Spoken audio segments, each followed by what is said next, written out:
ప్రభు నామానికి స్తోత్రం కలుగును గాక. మీ అందరికీ నామ హృదయపూర్వకమైనటువంటి వందనాలు. దేవుడు మన యొక్క ఆదివారం మనకు అనుగ్రహించి ఈ మాసంలో ఇది చివరి ఆదివారంగా దేవుడు అనుగ్రహించినాడు. పునరుత్థానమైనటువంటి ప్రభు అయిన యేసు శిష్యులకు అక్కడ ఉన్నటువంటి ప్రజలకు కనపరచు రుజువుపరచు ఆయన లేఖనాలను ఎత్తి బాల్పరచున్నటువంటి దాన్ని మనం గమనిస్తున్నాం. వాక్య భాగంలోకి మనం వెళ్ళబోతున్నాం. దేవుడు మీ అందరిని దీవించి ఆశ్రయించి కాపాడి సంరక్షించి నూతనమైన మాసంలోనికి ఈ లాక్డౌన్ అంతట్లో దేవుడు మిమ్మల్ని కాపాడి సంరక్షించి యావత్ ప్రపంచంలో జరగాలనేటువంటి విపత్తు నుంచి విడిపించులాగా అందరూ ప్రార్థన చేయించుండగా ప్రార్థనా మనల్ని ఆలకించి ప్రభు సహాయం చేయనట్లు మీ హృదయాలు నెమ్మదితోనూ శాంతితోనూ సమాధానంతోనూ నింపబడను గాక. ప్రార్థన. మహాప్రేమ కలిగినటువంటి మా ప్రియ పరలోకపు తండ్రి, మీ ప్రేమను బట్టి వందనాలు స్తోత్రాలు. ఇదిగో ఇప్పుడు వాక్య భాగంలో వెళ్ళబోచుండగా మాతో మాట్లాడండి, మమ్మల్ని బలపరచండి. బిడ్డలకు అవసరమైనటువంటి సందేశాన్ని మీరు అనుగ్రహించి వారి హృదయములకు, వారి మనసులకు, వారి ఆత్మలకు శాంతిని, సమాధానము, సంతృప్తికరమైనటువంటి జీవితాన్ని, నిత్యత్వంలో సమృద్ధి అయిన ప్రవేశం కొరకైనటువంటి ప్రణాళికలో వారిని నడిపింపచేయమని, వీళ్ళందరినీ కూడా ఆశీర్వదించమని, వాక్యానుసారమైన జీవితం జీవించులాగున మీ కృపలతో నింపి నడిపింపచేయమని యేసు పరిశుద్ధ నామములో వేడుకొంచున్నాను తండ్రి, ఆమేన్. ప్రభునామానికి స్తోత్రం కలుగును గాక. లూకా రాసిన సువార్త 24వ అధ్యాయము 36వ వచనం నుంచి 49 వచనముల దేవుని వాక్యమును ధ్యానించుకుందాం. వారు ఇలాగ మాట్లాడుచుండగా ఆయన వారి మధ్యన నిలిచి, మీకు సమాధానమును గాక అని వారితో అనెను. అయితే వారు దిగులు పడి భయాక్రాంతులై భూతము తమకు కనపడినని తలంచిరి. అప్పుడు ఆయన, మీరెందుకు కలవరపడుచున్నారు? మీ హృదయములలో సందేహములు పుట్టనేలా నేనే ఆయనను అనుటకు నా చేతులను నా పాదములను చూడుడి, నన్ను పట్టి చూడుడి. నాకున్నట్టుగా మీరు చూచుచున్న ఎముకలను మాంసమును భూతమునకుండవని చెప్పి తన చేతులను పాదములను వారికి చూపెను. అయితే వారు సంతోషం చేత ఇంకను నమ్మక ఆశ్చర్యపడుచుండగా ఆయన, ఇక్కడ మీ యొద్ద ఏమైనా ఆహారం కలదా అని వారిని అడిగాను. వారు కాల్చిన చేప ముక్కను ఆయనకి ఇచ్చిరి. ఆయన దాన్ని తీసుకొని వారి ఎదుట భుజించెను. అంతటా ఆయన, మోషే ధర్మశాస్త్రంలోను ప్రవక్తల గ్రంథములోను కీర్తనలోను నన్ను గూర్చి వ్రాయబడినవన్నీ నెరవేరవలెనని నేను మీ యొద్ద ఉండినప్పుడు మీతో చెప్పిన మాటలు నెరవేరినవని వారితో చెప్పాను. అప్పుడు వారు లేఖనములు గ్రహించినట్లుగా ఆయన వారి మనస్సును తెరచి, క్రీస్తు శ్రమపడి 3వ దినమున మృతులలో నుండి లేచుననియు, యెరూషలేము మొదలుకొని సమస్త జనములలో ఆయన పేరిట మారు మనసును పాప క్షమాపణయు ప్రకటింపబడిననియు వ్రాయబడి ఉన్నది. ఈ సంగతులకు మీరే సాక్షులు. ఇదిగో నా తండ్రి వాగ్దానం చేసినది మీ మీదికి పంపుచున్నాను. మీరు పైనుండి శక్తి పొందు వరకు పట్టణంలో నిలిచియుడని వారితో చెప్పాను. ప్రభు నామానికి స్తోత్రం కలుగును గాక. గతించిన వారంలో మనం నేర్చుకొని ఉన్నాం, ఆయన శిష్యుల మధ్యలో ప్రత్యక్షమై తోమగారు లేనప్పుడు, తోమగారు ఉన్నప్పుడు ఏ రకమైనటువంటి సంభాషణ జరిగినదో, సమాధానం అవును గాక అని తెలియజేస్తున్నాడో దాన్ని బట్టి మనము గ్రహించి దేవునిలో జీవించడానికి అవసరమైనటువంటి దానిలో నడిపింపబడినట్లు మీరు గత వారమంతయు నేర్చుకుని ఉన్నారు, ఆజ్ఞను అనుసరించి ఉన్నారని నమ్ముచున్నాను. ఈ భాగంలో మనం గమనిద్దాం. ఈ భాగానికి యేసు ప్రభుల వారు ఆ మార్గంలో ఇద్దరితో మాట్లాడుకుంటూ మారురూపం గలవాడై వారితో మాట్లాడినప్పుడు వారు ఆ సంభాషణలు తిరిగి వచ్చి యెరూషలేములో ఉన్నటువంటి వారి మధ్యలో మాట్లాడుచున్నప్పుడు వారి మధ్యలో ఆయన ప్రత్యక్షత కనపరచబడుచున్నది. ఆయన మధ్యలో నిలిచి సమాధానమును అని వారితో చెప్పాను. ఈ సమాధానం మానవుల లోపల ఒక కలవరం రేగినప్పుడు సమాధానం అవసరమైనది.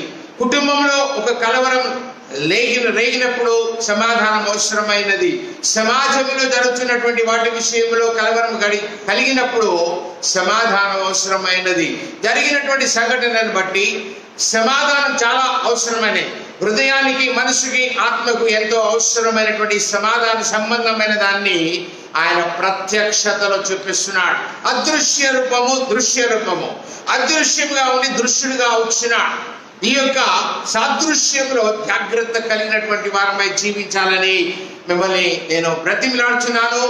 మీరు చాలా జాగ్రత్తగా దీన్ని గ్రహించిన తర్వాత నిత్యత్వ సంబంధమైన దానిలో నీవు కూడా ప్రత్యక్షతలో అదృశ్య రూపంలో ఉన్నటువంటి దేవుని దృశ్య రూపంలో చూసినప్పుడు ఎంత నీకు ఆనందం అనిపించాలా. కానీ ఇక్కడ జరిగినటువంటి సంఘటన ఎందుకనగా శిష్యులలో వారికి గతంలో జరిగినటువంటిది ఏది లేదు కనుక ఇది కొత్తగా, ఇది వింతగా అనిపించి వారిలో వారు మాట్లాడుకొనిచున్నారు. వారిలో వారు మాట్లాడుకుంటున్న సందర్భంలో ఆయన కనపడుచున్నాడు. వారు దిగులు పడి భయాక్రాంతులై భూతము తమకు కనబడినని తలంచిరి. దేవుడు చెప్పినటువంటి లేఖనాల్ని గుర్తించలేదు. జరుగుతున్నటువంటి సంఘటనలు బట్టి మానవులు భూతమని భయపడుచున్నారు, దిగులు పడుచున్నారు. ఈ భయాక్రాంతులైనటువంటి వారికి ఆయన సందేశం ఇస్తున్నాడు. ఈ భూమి మీద ప్రాణ భయం లేదా ఏదో ఒక సంఘటన జరిగినప్పుడు ఒక తెలియని రీతిలో ఒక భయం ప్రవేశిస్తుంది. ఆ భయాక్రాంతులైనప్పుడు ఆయన వారికి ప్రత్యక్షతలో సమాధానాన్ని ఇస్తున్నాడు. ఆ సమాధానం గమనించవలసిందిగా మిమ్మల్ని కోరుచున్నాను. మీరు ఎందుకు కలవరపడుచున్నా? మీ హృదయంలో సందేహములు పుట్టలేదా? మానవునికి సందేహాలు ఎక్కువ వస్తుంటాయి, కలవరపడుచు ఉంటాడు. ఇది నిజమా, అబద్ధమా, లేకపోతే నేను చూస్తున్నానా, నాకే కనపడుతుందా, అందరికి కనపడుతుందా, ఎవరికి ఏం జరుగుతున్నది అనేటటువంటి ఆలోచనలో దేవుడు నీ అందు విశ్వాసం ఉంచక అలోకమందు ఉన్నటువంటి దానిలో జీవించుటకు మానవులు ఎక్కువగా ప్రయత్నం చేస్తూ ఉంటారు. అందుకే ఆ సందేహములు పుట్టనేలా. నీకు సందేహం పుట్టాల్సిన అవసరమేమి లేదు. ఆ సందేహం పుట్టకూడదని చెప్తున్నాడు. నేనే ఆయనను అని ఆయన రుజువుపరచుటకు, ఆయన రుజువుపరచుకొనుటకును ఆయన చేతులను పాదములను చూపిస్తున్నాడు.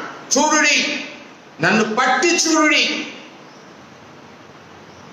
గత వారంలో మనం నేర్చుకున్నా, నన్ను ముట్టుకొనవద్దని మధ్యలో మరియతో మాట్లాడినాడు. ఎందుకంటే నేను ఇంకా తండ్రి యొద్దకు వెళ్ళలేదు కాబట్టి నేను ఇంకా గలిలయకు వెళ్ళి నా శిష్యులకు కనబడాలా అనేటటువంటి దానిలో సాదృశ్య రూపకమైనటువంటి దానిలో మాట్లాడినప్పుడు ఈ సందర్భాన్ని చూద్దాం. సందేహం కలిగింది కాబట్టి ఆయన రుజువుపరుచున్నాడు. ఈ రుజువులను మానవుడు గ్రహించలేకపోతున్నాడు. మానవుడు తనకున్న ఆధీనంలో, తనకున్న జ్ఞానంలో, తనకున్న తలంపులో, తనకున్నటువంటి మనసులో ఉన్నటువంటి దానిలో, ఈ లోక సంబంధమైన దానిలో సందేహములతో జీవిస్తూ ఉంటాడు.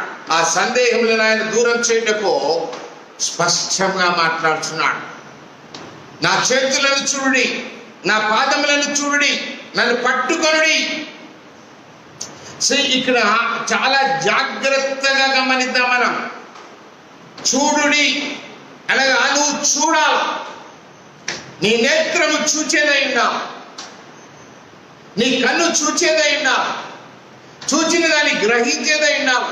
నీ మనసు కూడా దేవుని యందు నిత్యత్వ సంబంధమైన దానికి అవసరమైన దానిలో చూచుటకు నువ్వు చాలా జాగ్రత్త కలిగినటువంటి వాడమై ఉండాలి. అందుకే స్వార్థలో నీ కన్ను తెట్టగా ఉంటే నీ దేహం అంతా వెలుగుమయమై ఉండునని మాట మాట్లాడి ఉన్నాడు ప్రభువైన యేసుక్రీస్తువా. దేహంలో దీపం కన్నే. ఈ కన్నుతో చూడాలి, చూచి నువ్వు గ్రహించాలి. నాకున్నట్టుగా మీరు చూచుచున్న ఎముకలలో మాంసములో గమనించండి. ఇక్కడ భూతానికి ఉండేటటువంటి దాన్ని ప్రభువైన యేసుక్రీస్తు వారు శిష్యులతో యావత్ మానవానికి తెలియజేస్తున్నాడు. భూతంలోకి ఏముంటాయో చూపిస్తున్నాడు. మరణించి మృతిని గెలిచిన వారికి ఏముంటాయో, లేచినటువంటి ప్రభువైన పునరుద్ధారణ ప్రభువైన యేసుక్రీస్తు వారికి ఏమున్నాయో చూపిస్తున్నాడు. ఇక్కడ చాలా గమనించదగినట్టుగా మేము మీతో మాట్లాడుచున్నా. ఎముకలను మాంసములో దృశ్య అదృశ్య సంబంధమైన దానిలో ఎముకలతో మాంసంతో ప్రత్యక్షమవుచున్నాడు. ఎంత ఆశ్చర్యకరమైన సంఘటన.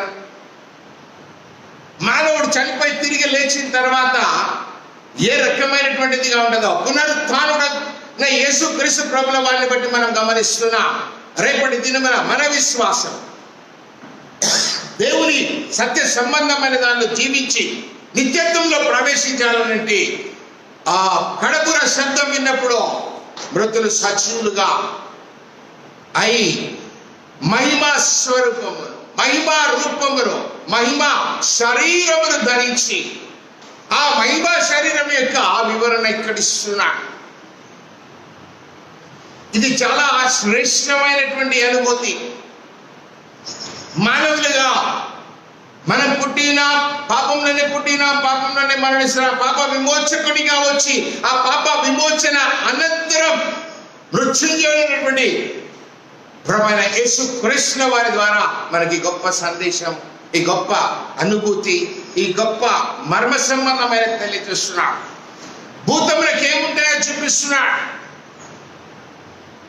మృతిని గెలిచినటువంటి వారికి, మహిమ శరీరం ధరించిన వారికి, మహిమ స్వరూపము కలిగినటువంటి వారికి ఎముకలు మాంసములు ఉండున తెలియజేస్తున్నాడు. ఈ మాటని మనం చాలా జాగ్రత్తగా గమనించాలా. ఈ ఎముకలు మాంసము భూతములకు ఉన్నవని చెప్పి తన చేతులను పాదములను వారికి చూపెను. ఆయన చేతులను పాదాలని వారికి చూపిస్తున్నారు. అయితే వారు సంతోషము చేత, ఓ పక్క సంతోషం కలుగుతుంది, కానీ ఇంకొక పక్క ఏం జరుగుతుందో ఇక్కడ కనపరచబడుచున్నది. ఇంకను నమ్మక ఆశ్చర్యపడుచుండగా. చూడండి, మానవుడికి నిజాన్ని సత్యాన్ని వివరించిన, జరిగింది తెలియజేసిన మానవుడికి ఇంకా నమ్మక ఉంటున్నాడు. ఇప్పటికీ మానవులు చాలా నమ్మకంగా ఉండడం లేకపోతున్నారు. క్రీస్తును నమ్మినటువంటి వారిలో, విశ్వాస జీవితాన్ని కలిగినటువంటి వారిలో, దైవజనులుగా ఉన్నటువంటి వారిలో, సంస్థలుగా పిలువబడుచున్నటువంటి సంస్థల్లో ఉన్నటువంటి వారందరిలో ఈ యొక్క నమ్మకంలో అపనమ్మకం కనపరచబడుచున్నది. సందేహం కలుగుచున్నది, ఇంకా సంతోషం కలుగుతున్నది. ప్రభు లేచి ఉన్నాడని సంతోషం, కనపడి ఉన్నాడని సంతోషం, చూచి ఉన్న తర్వాత కూడా సంతోషం కలిగింది. కానీ వారి నమ్మక ఆశ్చర్యపరచుండగా ఆయన ఇక్కడ మీ యొద్ద ఏమైనా ఆహారం కలదా అని వారిని అడిగి ఉన్నాడు. చూడండి, మానవునికి నమ్మకం కలిగించుట ఆయన ప్రత్యక్షత. ఆయన ప్రత్యక్షతలో సమాధానమవునుగా కానీ మొదటి మాట్లాడినాడు. తర్వాత చేతులను పాదములను చూడమన్నాడు, పట్టి చూడమన్నాడు. పట్టి చూడమన్న తర్వాత భూతం అనుకున్నారు కనుక ఆ భూతానికి ఏముంటాయో ఇక్కడ తెలియజేస్తున్నాడు. సో భూతానికి ఈ మాంసము ఎముకలు ఉండవు కనుక గాలితో నింపబడినట్టుగా స్పాంజ్ లాగా, లేకపోతే ఒక బుడగ ఊదితే ఊదినటువంటిదిగా ఉన్నట్టుగా ఆయన మనకి ఇక్కడ రుజువు చూపిస్తున్నాడు. అంత చూపించిన మానవులకి ఇంకా నమ్మకం కలగడం లేదు. ఆ నమ్మకం కలగనందువలన ఆయన మరలా మీ దగ్గర ఆహారమునకి ఏమైనా కలదా, మీ దగ్గర ఏమైనా ఆహారం ఉన్నదా అని అన్నప్పుడు వారు కాల్చిన చేప ముక్కను ఆయనకిచ్చిరి. చూద్దాం, ఇక్కడ కాల్చిన చేప ముక్క అంటే పునరుద్ధారమైనటువంటి ప్రభువైన యేసుక్రీస్తుల వారు మానవునికి నమ్మకం కలుగు నిమిత్తమై ఆయన భూమి మీద ఉన్నటువంటి దాన్ని భుజించుటకు ఇష్టపడుచున్నాడు. ఈ నీళ్ళలో నుంచి తీసుకొచ్చినటువంటి దాన్ని, చేపను కాల్చిన చేప ముక్కలు ఇచ్చినప్పుడు ఆయన దానిని తీసుకొని వారి ఎదుట భుజించెను. వారి ఎదుట అది భుజిస్తున్నాడు. బాగా గమనిద్దాం మనం.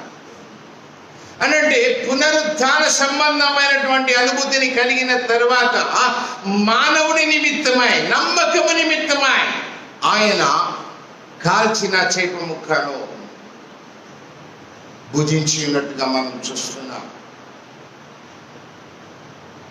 మానవులు ఏదైతే చేస్తారో, అది మానవులు ఏదైతే తీసుకుంటారో దాన్ని చూపించి ఆయన రుజువుపరుచున్నాడు. నేను సజీవుడనని, నేను సజీవుడిగా మీ మధ్యలో ప్రత్యక్షమవుతున్నాను. నాకు అదృశ్యము దృశ్యమవుటకు దేవుడు అనుగ్రహించినటువంటి గొప్ప శక్తి, ఈ పునరుత్థాన శక్తి నీకు కావాలైతే నువ్వు నమ్మాలి. ఆయన చెప్పిన మాటలు నేను నమ్మాలి. ఈ నమ్మకం గురించి మార్కు రాసిన సువార్తలో తెలియజేస్తున్నటువంటి ఒక మాటను గమనిద్దాం. మనం 16వ అధ్యాయము 14వ వచనములో ఒక మాట తెలియజేస్తున్నాడు. పిమ్మట 11 మంది శిష్యులు భోజనం కూర్చున్నప్పుడు ఆయన వారికి ప్రత్యక్షమై తాను లేచిన తర్వాత తను చూచిన వారి మాట నమ్మనందున, ఆయనను చూచిన వారు వచ్చి చెప్పినటువంటి మాట నమ్మనందున వారి అపనమ్మిక నిమిత్తమో నువ్వు హృదయ కాఠిన్యము నిమిత్తమునో వారిని గద్దించారు. సో ఒక క్రైస్తవునిగా నువ్వు ఆయనను సేవిస్తున్నావు, ఆయన అనుసరిస్తున్నావు, బోధిస్తున్నావు, విశ్వాసంలో ఉన్నావు. కానీ ఆయా సందర్భంలో ఆయా విషయాల్లో నీకు అపనమ్మకం కలుగుతూ ఉంటుంది. చాలా మంది ఇది అప్పుడు జరిగింది, ఇప్పుడు జరుగుతుందా, అప్పుడెప్పుడో జరిగినాయి, ఇప్పుడు జరుగుతాయా?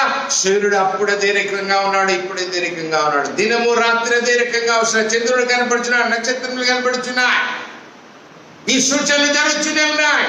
ఆయన తెలియజేసిన సూచనలు నెరవేర్చబడుతున్నాయి. దైవిక సంబంధమైనటువంటి సాదృశ్య రూపకమైనటువంటి దానిలో నిత్యత్వ సంబంధమైనటువంటి జీవిత విధానానికి అవసరమైనటువంటి దాన్ని దేవుడు నీకు తెలియజేస్తున్నాడు. ఇంకా నీ అపనమ్మిక నిమిత్తం ఎవరు చెప్పినా నువ్వు నమ్ముతలే. యేసు ప్రభు సజీవుడని చెప్తే, ఆయన సజీవుడైన దేవుడు అని చెప్తే, ఆయన సజీవులకు మాత్రమే దేవుడు అని చెప్తే కూడా నువ్వు ఇంకా నమ్మలేకపోతున్నావు. నీ అపనమ్మిక నిమిత్తమై ఆయన నీ హృదయ కాఠిన్యం నిమిత్తమై నిన్ను గద్దిస్తున్నాడు. ఈ గద్దింపును నువ్వు త్రోసివేస్తున్నావు. కీర్తనకారుడు మాట్లాడుతున్నాడు, నా మాటలు వివరించటకు నీకేమి పని? నా మాటను త్రోసివేస్తున్నావు, నా గద్దింపును త్రోసివేస్తున్నావు.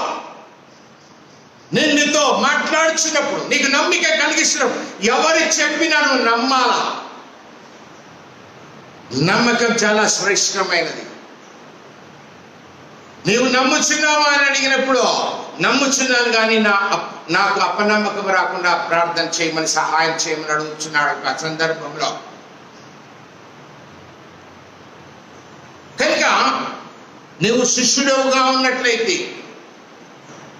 ఈ 15వ వచనంలో మాట్లాడుతున్నాడు. ఈ మార్కు సువార్త 16వ అధ్యాయంలో మీరు సర్వలోకంలోకి వెళ్ళి సర్వసృష్టికి సువార్తను ప్రకటించుడి. మత్తయి సువార్తలో అన్య జనులను నాకు శిష్యులుగా చేయండి అని మాట్లాడుతున్నాడు. 28వ అధ్యాయం సమస్త జనులను నా శిష్యులుగా చేయండి. నువ్వు ఎవరిని శిష్యునిగా చేసినా, ఎవరిని శిష్యురాలుగా చేసినా, నువ్వు శిష్యుడు అయితే ఇంకొకరిని శిష్యురాలుగా చేస్తావు. నువ్వు ఆజ్ఞను అనుసరిస్తున్నావా? ఇంకా నీకే నమ్మకం లేదా?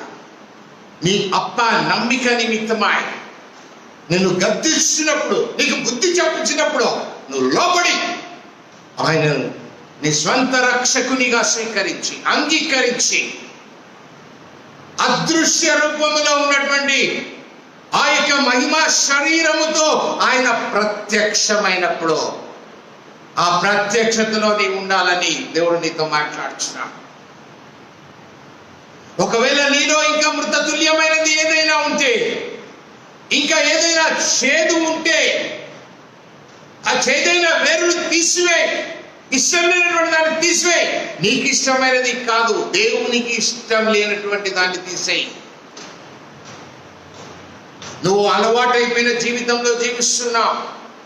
ఇన్ని దినాలు దొరికినాయి, అలవాటు అయిపోయినట్టు మనం మామూలు ప్రార్థన చేస్తున్నాం. కానీ ఈ కరోనా గురించి చేస్తున్నావా, లేకపోతే మానవాళి కొరకు చేస్తున్నావు? చనిపోవచ్చున్న వారి కొరకు ఏం చేస్తున్నావు? తుది శ్వాస విడవక ముందు చేయించున్నట్టు ఆ శ్వాస విడవక ముందు నువ్వు చేయాల్సిన ప్రార్థన ఏంటిది? అన్యులైనటువంటి వారు చనిపోతుంటే వారి నిమిత్తమే చేయాల్సినటువంటి ప్రార్థన ఏమైంది? రెండవ దొంగను ఒకసారి మనం పరిశీలన చేసుకున్నప్పుడు ఆయన మరణ సంబంధమైన దాని సమాన అనుభవంలో ఉన్నప్పుడు పక్కనున్న వాడిని గద్దించి, ఇది మనకు చేసిన దానికి మనం అనుభవిస్తున్నాం, కానీ ఆయన ఏది చేయలేదు. నీవు ఎవరిని గద్దిస్తున్నావు? నీలో ఉన్నటువంటి సజీవులైనటువంటి యేసుక్రీస్తు ప్రభుల వారు ఎవరిని గద్దిస్తున్నారు? నీ కుటుంబంలో నీ భార్యను గద్దిస్తున్నాడా? నీ భర్తను గద్దిస్తున్నాడా? నీ తల్లిదండ్రులను గద్దిస్తున్నాడా? నీ బంధువులను గద్దిస్తున్నాడా? నీ కడుపున పుట్టినటువంటి నీ పిల్లల్ని గద్దిస్తున్నాడా? గద్దించినప్పుడు నువ్వు లోబడుచున్నావా? ఇంకా అపనమ్మకంతో ఉంటున్నావా? నమ్ముట నీ వల్లైతే నమ్మువానికి సమస్తమును సాధ్యమంట. ఇది మనుషులకు అసాధ్యమే, కానీ దేవునికి సాధ్యమని అంటున్నాడు. కనుక నీ నమ్మకం చాలా ప్రాముఖ్యమైనటువంటిదిగా కనపరచబడాలి. దేవుని యొక్క సత్య సంబంధమైన దానిలో జీవిస్తున్నావు, కానీ ఆ జీవిత విధానం దేవునికి అంగీకార ఆమోదయోగ్యమైనదా కాదా? మనం చాలా జాగ్రత్తగా గమనిద్దాం. దేవుని యొక్క సృష్టి యొక్క రహస్యాలు ఎన్నో ఉన్నాయి, మర్మ సంబంధమైనది ఎన్నో ఉన్నాయి. నీవు నమ్మినట్లయితే దేవుని కార్యం నీ అందు చూస్తావు. నువ్వు నివసించు ప్రదేశంలో చూస్తావు, నువ్వు నివసించు ప్రాంతంలో చూస్తావు, నువ్వు నివసించు దేశంలో చూస్తావు. నేను దేని నిమిత్తమై ఆయన ఈ భూమి మీద జన్మింపజేసి ఉన్నాడు దాన్ని నువ్వు ఎరిగి ఉన్నావా? ఎరగక చేసినట్లయితే దాని విషయంలో నేనేం చేయలేదు. దినమంతా నీ వైపు ఆయన చేతులు చాచి ఎదురు చూస్తున్నాడు. మీరే సాక్షులు అని కూడా మాట్లాడుతున్నాను. ఇక్కడ ఈ లూకాసు వార్తలో 44 నుంచి 49 వచనాలను గమనిద్దాం. అంతటా ఆయన మోషే ధర్మశాస్త్రంలోను ప్రవక్తల గ్రంథములలోను కీర్తనలలోను నన్ను గురించి వ్రాయబడినవన్నీ నెరవేరవలనని నేను మీ యొద్ద ఉండినప్పుడు మీతో చెప్పిన మాటలు నెరవేరినవని వారితో చెప్పాను. ఇంకా చాలా మంది చాలా రకాలుగా నెరవేరవలసినవి ఉన్నాయి. ఏవి నెరవేరవలసినవి ఉన్నాయో అవి నెరవేరవలసిన వాటిని ప్రవక్తలు ప్రవచించినటువంటివి. ప్రభు యేసుక్రీస్తులో వారి విషయంలో ఏవి ప్రవచించినారో, ప్రవక్తల గ్రంథంలో ఏవి ప్రవచించిన, కీర్తన గ్రంథంలో కీర్తనకారుని ద్వారా ఏమి రాయబడి ఉన్నాయో, ధర్మశాస్త్రంలో ఏదైతే ఉందో అవన్నీ కూడా నెరవేరినవని ఆయన తెలియజేస్తున్నాడు. నీకు ఇంకా అర్థం కాకపోతే ఇక్కడ చాలా శ్రేష్టమైన ఒక మాట ఉంది. దేవుడు చేసి యేసుప్రభుల వారు చేసినటువంటి మాట, ఆయన మాట్లాడినటువంటి మాట శ్రేష్టమైన మాట. ఇది నీవు గ్రహించడానికి ప్రయత్నం చేయి. అప్పుడు వారు లేఖనములు గ్రహించినట్లుగా ఆయన వారి మనస్సును తెరచి, సమాధి తెరవబడింది, మూయబడినది తెరవబడింది. నీ హృదయం ఒకవేళ మూయబడితే, నీ మనస్సు ఒకవేళ మూయబడితే ఆయన దగ్గరికి రా. నీ అపనమ్మిక నిమిత్తమై నిన్ను గద్దించి, నీకు బుద్ధి చెప్పి, లేఖనాలను ఎత్తి చూపించి, ధర్మశాస్త్రముల ప్రవక్తల ద్వారా ప్రవచించబడినటువంటి మాటలన్నిటినీ రుజువుపరిచి నెరవేరినవన్నిటిని గురించి ఆయన నీకు తెలియజేస్తున్నాడు. But you are not having that much of time to meditate and grasp.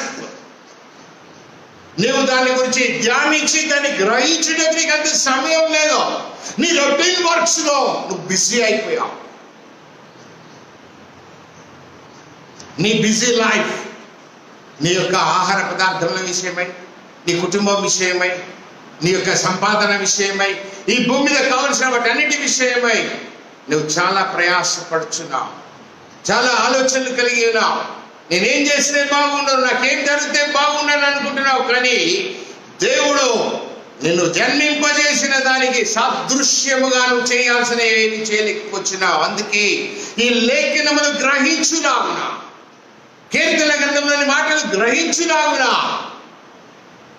ధర్మశాస్త్రంలో ఉన్నటువంటి మాటల్ని గ్రహించులాగున, ప్రవక్తల ద్వారా ప్రవచింపబడిన మాటలు గ్రహించులాగున నీ మనస్సును తెరుస్తున్నాడు. మరణం ఆయనను ముయ్యలేకపోయింది, ఆ రాయి ఆపలేకపోయింది, అది దొరలింపబడ్డది. దేవుని ప్రణాళికలో నువ్వు ఉన్నావు, నీ ఊపిరి నీలో ఉంది. నీ జీవితం చాలా శ్రేష్టమైనది, ప్రశస్తమైన జీవితం. ఈ ప్రశస్తమైన జీవితాన్ని నువ్వు పాడు చేసుకో, మనసు మార్చుకో. ఎవరెవరో చెప్పుచున్న సేవకుల మాటలు వింటున్నావు, వారి క్రియలను వదిలే. పరిశుద్ధ గ్రంథంలో చెప్పుచున్నటువంటి మాటలన్నింటినీ నువ్వు విను, ఆ మాటలను అనుసరించు, కానీ వారి క్రియలను అనుసరించకూడదని ప్రభువైన యేసుక్రీస్తు స్వయంగా మనందరితో మాట్లాడినాడు. లేఖన మాట పరిశుద్ధ గ్రంథంలో సువార్తల్లో రాయబడ్డాయి. కుమారుని ముద్దు పెట్టుకుని లేని ఉన్నా ఆయన కోపం కలుగును, కోపం వచ్చునని చెప్పుచున్నాడు. ఆయన నీ ఎడల చాలా నమ్మకం కలిగి ఉన్నాడు, నీవే ఆయన ఎడల నమ్మకంగా లేకుండా ఉంటావు. కనుక ఈ సమయంలో దేవుడు నీతో మాట్లాడుతున్నటువంటి మాటలను గ్రహించి నీ మనసు పెరగడానికి సహాయం దయచేయమడు. ఏ దైవజనుడి దగ్గర ఉన్నావో, ఏ ప్రాంతంలో ఉన్నావో, ఏ సంఘంలో ఉన్నావో, ఏ సహవాసంలో ఉన్నావో, దేవుడు నీ మనస్సును తెరచులాగునా ఈ దినమున ప్రార్థన చేయబోచున్నా. దేవుడు నీ మనసును తెరిస్తే నువ్వు గుర్తుపట్టగలుగుతావు. అంతవరకు నువ్వు గుర్తుపట్టలేవు. ఏదైతే చేయవలసి ఉన్నదో ఆ మాటలను చేయలేకపోతున్నా, ఆయన పేరిట మారు మనసును పాప క్షమాపణయో ప్రకటింపబడిననియో వ్రాయబడి ఉన్నది. దానికి మీరే సాక్షులు. సో ఎవరైతే వింటున్నారో వాళ్ళే సాక్షులు. ఎవరి మనసు అయితే తెరవబడిందో వారే సాక్షులు. ఎవరికైతే అదృశ్యమైనటువంటి దేవుడు దృశ్యంగా కనపడి తెలియచేస్తున్నాడో వారే సాక్షులు. అనగా నీవు నేను సాక్షులము, మీరు నేను సాక్షులము. మన సాక్ష్యం ఎవరు అంగీకరింపకపోయినా పర్వాలేదు, వారి అపనమ్మిక నిమిత్తమై గద్దించు, వారి హృదయ కాఠిన్యం నిమిత్తమై గద్దించు. నీ కుటుంబంలో గద్దించు, నీ ఇంటి దగ్గర గద్దించు, నీ ఇంట్లో పనిచేస్తున్న వాటన్నిటినీ గద్దించు. దేవుడు నాకెక్కడున్నాడు, నాకేం చేస్తున్నాడు, దేవుడు ఉంటే ఇది జరుగుతుందా, ఈ రకమైన జీవితమా? చాలా పొరపడుచున్నాడు. ఇప్పుడు మరణించుతున్నటువంటి వారి విషయంలో మీకు ఒక సందేహం రావచ్చు. వారు పరలోకం వెళ్తారా వెళ్ళరా అనేటటువంటి నీకు అనవసరం. అది నీ విశ్వాసం లేదు కాబట్టి నీ వారికంగా ఆలోచన చేస్తున్నావు. ప్రవక్తల గ్రంథాల్లో ఒకసారి చూసినట్లయితే ఎలీషాకు మరణకరమైన రోగం వచ్చి ఉన్నది. ఆయన పరలోకం వెళ్ళలేదా? చదువు లేఖనాల్ని ఈ సమయంలోనైనా గ్రహించు. దేవుడు నీతో ప్రత్యక్షంగా మాట్లాడుచున్నాడు, ఆయన పరోక్షంగా మాట్లాడే దేవుడు కాదు. నీవు అంగీకరించి ఆయనతో యుగ యుగంలో ఉండాలనుకుంటే ఆయన మాటలను నమ్ము, ఆయన క్రియలను నమ్ము. అదృశ్యుడైనటువంటి దేవుడు దృశ్యంగా కనపడుచున్నాడు. సమాధిలోంచి బయటికి వచ్చిన తర్వాత ఇంకా ఆరోహణం కాకముందు శిష్యులకు అక్కడ ఉన్నటువంటి వారికి కనపరచబడుతున్నాడు. ఆయన రుజువుపరుచుకుంటున్నాడు. ఆయన మానవుని యొక్క అపనమ్మిక నిమిత్తమాయ, మానవుని యొక్క సందేహం నిమిత్తమాయ ఆయన గద్దించి ఆ సందేహాన్ని దూరం చేస్తున్నాడు, ఆ హృదయ కాఠిన్యాన్ని దూరం చేస్తున్నాడు. ఆ మనస్సులో ఆలోచనలను తీసివేసి ఆ మనస్సును తెరిచి లేఖనాన్ని గ్రహించినట్లుగా దేవుడు నీకు తెలియచేస్తున్నాడు. నీ మనసు తెరిస్తే నువ్వు మారమాట మాట్లాడవు, ఆయన ఆజ్ఞను అనుసరిస్తావు, ఆయన నమ్ముతావు. నీ అపనమ్మకం నిమిత్తం నీవే సిగ్గుపడతావు. అయ్యో ఇతడి దౌర్భాగ్యపు స్థితిలో నేను జీవించుచున్నానా? దేవుడు నా మీద ఎంత ఆశపడి ఉన్నాడు, ఎంత ఆశ పెట్టుకుని ఉన్నాడు. దేవుడు నా పని నిమిత్తమై ఎంతగా ఎదురు చూస్తున్నాడు. దాన్ని నువ్వు ఒకవేళ చూడనట్లయితే, దాన్ని గమనించినట్లయితే నీ జీవితం ఆయన పాదముల దగ్గర పెట్టి ప్రభువా అని నువ్వు వేడుకో. నీ నిమిత్తమై వేడుచున్న వారు ఉన్నారు యావత్ ప్రపంచంలో. ఆ మరణించిన వారి ఆత్మలు పరలోకానికి వెళ్ళి ఉన్నాయి. ఆ వారి విశ్వాసంతో ఉన్నారు. ఈ రోగం నన్ను ఏం చేయలేదు. అందుకే దేవుడు మాట్లాడినటువంటి మాటలు మీరు లేఖనంలో గ్రహించవలసిందిగా నేను కోరుచున్నా. శరీరం కులి కృషించిన, మరణము నన్ను వెంటాడిన, ఏది నన్ను నాశనం చేయటకు వచ్చిన, నేను సజీవుడైన దేవుణ్ణి ఆరాధిస్తున్నాను. సజీవుడైన దేవుని యొద్ద నేను నివసిస్తాను. ఆయన బలిపీఠం యొక్క దేనికి ఆధారం ఉన్నదో, ఏవేవి ఉండవలనో ఆ బలిపీఠం దగ్గరకు వస్తున్నాం. మనం ప్రార్థన చేస్తున్నాం. ఆ బలి నువ్వు అర్పించితే ఆ అర్పణ ఆయన అంగీకరించి నిన్ను నిత్యత్వంలో సమృద్ధి అయిన ప్రవేశం కొరకు ఆయన నిన్ను పిలుస్తున్నాడు. ఒక్కసారి నువ్వు ఆలోచన చేయి. నీ జీవితానికి ఏది అవసరమో దాన్ని చేయించున్నావో చేయటం లేదో నాకు తెలియదు. బాగా గమనిద్దాం. ఈ మాటలకి మీరే సాక్షులు అని చెప్తున్నాడు. ఒకవేళ ఇంకా నీకు రాకపోతే, ఇదిగో నా తండ్రి వాగ్దానం చేసిన మీ మీదకి నేను పంపుచున్నాను, మీరు పైనుడి శక్తి పొందు వరకు పట్టణంలో నిల్చుండే వారితో చెప్పిన రీతిలో నీవు నీ ఇంట్లో ఇప్పుడు నిలిచినావు. నీవు నివసించే ప్రదేశంలో నిలిచి ఆయన వైపు చూడు. ఆయన వైపు చూడు. పైనుడి నీకు శక్తి వస్తుంది. ఆ శక్తి నేను కనుక్కుంటుంది. సర్వసత్యంలోనికి నేను నడిపిస్తుంది. చాలా నేర్చుకోవాల్సిన ఇంకా అనేకమైన ఉన్నాయి. జనం రావడం లేదని కాదు, జనము దగ్గరికి నీ మాట వెళుచున్నదాన్ని చాలా ప్రత్యేకమైనటువంటిదిగా గుర్తించవలసిందిగా నేను మీతో మాట్లాడుచున్నా. ఒక మాత్రమైన సంగతి చెప్పి నేను ముగిస్తాను. ఇప్పుడు 2020 అయింది. 2020 తర్వాత మరలా ట్విన్ నెంబర్ వచ్చేటటువంటి ఇయర్ 30-30, 30-30. దీని గురించి నువ్వు ఏమి ఆలోచన చేస్తున్నావు? నీ జీవితానికి అవసరమైనది 1000 ఏళ్ల పరిపాలన ఉన్నదని ప్రకటనలో స్పష్టంగా రాస్తున్నాడు. దాని గురించినటువంటి సమాచారం మీకు రానున్న దినాల్లో మీకు ఇవ్వబోతున్నాను. మీరు తప్పక దీన్ని గమనించండి. దీని విషయమై మీరు స్పందించి మీ యొక్క స్పందన, మీ యొక్క మాతో ఉన్నటువంటి ఈ యొక్క సంబంధాన్ని పెంచుకుంటూ పోతుంటే ఇంకా అనేకమైన సత్యాలు మీ యొద్దకు ముందుకు వస్తాయి.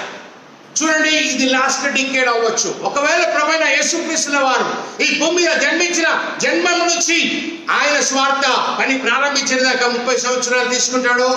అయితే ఆయన స్వార్థ ప్రారంభించి 3.5 సంవత్సరాలు 33.5 సంవత్సరాల దాకా తీసుకుంటాడో అది దేవునికి తెలుసు. కాబట్టి ఈ సంబంధమైన దాన్ని ఆ యొక్క 1000 ఏళ్ల పరిపాలన ఉండాలంటే ఒకవేళ 30 లోపల దీన్ని ముగించాలని దేవునికి ఇష్టమైతే 23వ సంవత్సరంలో సంఘం ఎత్తబడవచ్చు. అంటే 24వ సంవత్సరం మొదటిలో కానీ 23వ సంవత్సరం చివరిలో కానీ ఎత్తబడితే 7 ఏళ్ల పరిపాలన జరుగుతుంది. 7 ఏళ్ల శ్రమల కాలం. మధ్యాకాశంలో విందు, భూమి మీద 7 ఏళ్ల శ్రమల కాలం. ఈ 7 ఏళ్ల శ్రమల కాలంలో మొదటి 3.5 సంవత్సరంలో, రెండవ 3.5 సంవత్సరంలో అనగా 42 నెలలు దానియేలు గ్రంథంలో రాస్తున్నాడు. ఆ యొక్క దినములను గురించి వివరించినాడు, కాలంలో గురించి వివరించినాడు, కాలం అంటే కాలంలో గురించి మాట్లాడినాడు. ఒకవేళ 30 సంవత్సరాలు తీసుకుని ఉంటే 30 సంవత్సరాల అనంతరం దేవుని సువార్త పరిచర్యను ఒకవేళ తీసుకుంటే దేవునికి ఇష్టమైతే 33వ సంవత్సరం నుంచి 40 లోపల ముగించవచ్చు. కానీ మరలా ఇంకొక 40 రాదు. ఎందుకు రాదు అనే బైబిల్ లేఖనాలని మనసు తెరిచి చూసినట్లయితే అక్కడ స్పష్టంగా కనబడుతుంది. పేతురు రాసినటువంటి పత్రికలు రాస్తున్నాడు, ఒక దినం 1000 సంవత్సరములు గాను, 1000 సంవత్సరంలో ఒక దినము గాను దేవుని దృష్టిలో ఉండను. కాబట్టి 6 దినాలు 7 దినాలు 6 దినాలు సృష్టి చేసి 7వ దినాన్ని విశ్రాంతి దినంగా చేస్తున్నాడు. 6 దినాలు గతించి ఉన్నాయి. 7వ దినం కొరకు ఎదురు చూస్తున్నా. 1000 ఏళ్ల పరిపాలన ఉన్నది. ఈ 1000 ఏళ్ల పరిపాలనలో సాతాను బంధింపబడి ఉండి ఆ 1000 ఏళ్ల పరిపాలన అనంతరం అనగా 31 లోపల గోగు మాగోగు యుద్ధం జరగవచ్చు. మికాయేలు లూసిఫర్తో యుద్ధం. విప్పబడిన తర్వాత ఏర్పరచబడిన వాడిని కూడా మోసం చేయటకు ప్రయత్నం చేసే సాతాను కనుక దానిలోనే ఉండకుండా నిమిత్తమై నీ మనస్సు తెరచిన వెంటనే ఈ సత్యాన్ని గ్రహించి నీ అపనమ్మిక నిమిత్తమై నీవు సిగ్గుపడి, దేవా నన్ను క్షమించు, నేను మనసు మార్చుకొచ్చున్నా, నన్ను సాక్షిగా పెట్టిను. వారు సాక్ష్యం ఇచ్చుకుంటూ వస్తున్నారు కనుకనే వారి సాక్ష్యం ఇప్పటి వరకు కొనసాగింపబడినది కనుక ఇచ్చుతున్న వారి సాక్ష్యం ఇచ్చుకుంటూ మరలా ఇచ్చినటువంటి వారు ఇచ్చుకుంటూ సాక్ష్యం కొనసాగింపబడినది కనుకనే నీ వరకు నా వరకు రాగలిగినది ఈ యొక్క లేఖనం. పరిశుద్ధాత్ముడు ఆయా సమయములలో, ఆయా సందర్భములలో, ఆయా జనుల మధ్య, ఆయా భాషలు మాట్లాడు వారి మధ్య మాట్లాడి దేవుని కొరకై జనులను కొనుచున్నాడు. అట్టి జీవిత విధానములో నీవు ఉండాలని, యుగములు ఆయనతో ఉండుటకు దేవుడు నిన్ను ప్రేరేపించి నిన్ను పిలుస్తున్నాడని నీవు నమ్మి ఆయనలో జీవించాలని దేవుడు నీకు గొప్ప అవకాశాన్ని ఇచ్చి ఉన్నాడు. ఇటు అవకాశాన్ని సద్వినియోగం చేసుకున్నట్లు ఆయన కృపలతో నింపబడి రానైనటువంటి రాకడ దినం కొరకు ఎదురు చూస్తూ నీ వంతులో నీ పనిని చేస్తూ ఒకవేళ విడవబడితే శిరఛేదనం చంపబడ్డకు మాత్రమే నువ్వు అంగీకరించలేని ముద్ర వేసుకున్నావు అనుకో, పరలోక రాజ్యములో ప్రవేశము లేదు. ఈ సంబంధమైనవి రానున్న దినాల్లో మీకు దేవుడు అందించి ముందుకు నడిపించినట్లు ఇటు అవకాశాన్ని అందరూ సద్వినియోగం చేసుకున్నట్టునో అందరికీ కూడా నువ్వు తెలియచేయాలని కోరుచు దేవుని యొక్క ఆశీర్వాదంతో మీరు మీ కుటుంబం, మన దేశము, యావత్ ప్రపంచంలో ఉన్నటువంటి మానవులందరినీ దేవుడు ఆశీర్వదించి నడిపించి నిత్యత్వంలోకి సిద్ధపరిచి దానిలో ప్రవేశించే అర్హత కలిగినటువంటి వారిగా ఆయన కృపలతో నింపి నడిపింపచేయునుగాక. ఆమేన్. దయచేసి కళ్ళు మూసుకున్నట్లయితే మనం ప్రార్థన చేసుకుందాం. మహాప్రేమ కలిగినటువంటి మా ప్రియ పరలోకపు తండ్రి, మీ ప్రేమను బట్టి వందనాలు, స్తోత్రాలు. ఇదిగో ఇటు ఆదివారం దినమున నాతో మాతో మాట్లాడిన ప్రతి మాటను బట్టి మిమ్మల్ని మహిమపరుస్తున్నా. నా మనసు తెరచి లేఖనాల గురించి నాకు వివరించినందుకు మిమ్మల్ని స్తుతిస్తున్నా. ధర్మశాస్త్రంలో, ప్రవక్తల గ్రంథములలో రాయబడినటువంటి మాట, కీర్తనల గ్రంథములలో రాయబడినటువంటి మాటలు, మీరు తెలియచేసినటువంటి మాటలు, మీరు వచ్చి మాట్లాడినటువంటి మాటలన్నిటినీ నేను గ్రహించున్నామునా నాకు తెలియచేసి నా మనసును తెరచి మీ యందు జీవింపజేయించినందుకు మిమ్మల్ని స్తుతిస్తున్నా. ఇదిగో ప్రభు, ఈ మాటలు విన్న వారందరినీ ఇంతకు ముందే అనేకుల మనసులు మీరు తెరిచిన వారందరినీ కూడా ఆయత్తపరిచి ఆ రాకడ దినం కొరకై సిద్ధపరిచి ఎత్తబడే గుంపులో ఉండి ప్రభువా వారు ఆ విందులో విమర్శింపబడకుండా జాగ్రత్త కలిగినటువంటి వారుగా సాగిపోయినట్లునో, ఈ ఒకవేళ విడబడితే ఈ శ్రమల కాలంలో వారు ముద్ర వేయించుకున్నటువంటి వారుగా, సాక్ష్యం ఇచ్చినటువంటి వారుగా, వారి ప్రాణులను లెక్క చేయకుండా బలిపీఠం కింద చేర్చబడి ఆత్మలుగా మార్చబడినటువంటి స్థితిలో నడిపింపబడినట్లు మీ కృపలతో నింపి జీవింపచేయమని, మా దేశములకు, మా ప్రపంచంలో ఉన్నటువంటి దేశములన్నిటిలో ఉన్నటువంటి వారందరికీ ఈ విపత్తు నుంచి ఉపశమనం కలిగించమని, అన్ని సమకూర్చి మీ యొక్క చిత్తానికి లోబడి సాగిపోటకు మీ కృపలతో నింపి నడిపింపచేయమని, ప్రతి గృహానికి కావలసిన అవసరం, ప్రతి విశ్వాసికి కావలసిన అవసరం, ప్రతి మానవునికి కావలసిన అవసరంతో నింపి నడిపింపచేయమని, ప్రత్యేకమైన దేవత ముందు కొనసాగించి స్థిరపరచమని, విన్న వారందరినీ దీవించి ఆశీర్వదించమని, అనేకులకు దీన్ని తెలియచేయమని, రానైన రాకడ దినం కొరకు ఎదురు చూస్తూ నడిచిపోయినట్లు జీవిత విధానంలో నమ్మకంగా జీవించే భాగ్యము దయచేయమని యేసు పరిశుద్ధ నామములో అడిగి వేడుకొంచున్నాను తండ్రి. ఆమేన్. ప్రభు నేర్పిన ప్రార్థన పరలోకమందున మా తండ్రి, మీ నామం పరిశుద్ధపరచబడుగాక, మీ రాజ్యం వచ్చుగాక, మీ చిత్తం పరలోకమందు నెరవేర్చుకుని భూమి మీద నెరవేరుగాక. మాకు దినాహారం నేడు మాకు, మా ఆయన ప్రార్థించిన వారిని నేను క్షమించిన ప్రకారం మాకు మార్చు, మమ్మల్ని శోధనగా సృష్టించు, ఎందుకనగా రాజ్యం శక్తి మాయమైన నిరంతరమనే మేము అవసరం. ఆమె తండ్రి అయిన దేవుని ప్రేమయో, ఆయన కుమారుని ప్రభువైన యేసుక్రీస్తు కృపయో, పరిశుద్ధాత్మక అన్యోన్య సాయం సాహసం ఇప్పుడు ఎల్లప్పుడు సదా మీకు మీ కుటుంబములకు కలుగునుగాక. ఆమేన్, ఆమేన్, ఆమేన్. Thank you. మీ అందరికీ ప్రభు నామమున శుభములు. మరి ఈ వాక్యం యొక్క ఉద్దేశాన్ని మీరు ఎరిగి ఉన్నారు, అనేకులకు తెలియచేయండి. ఒకవేళ మీరు మీ స్పందన లేకపోతే ఇది కూడా వ్యర్థమని మరి రానున్న దినాల్లో ఆగిపోకుండా ముందుకు సాగునట్లు మీ యొక్క సమాచారాన్ని, మీరు సంబంధాన్ని దీంతో పెట్టుకోవాల్సిందిగా నేను కోరుచు సెలవు తీసుకుంటున్నాను. Praise the lord.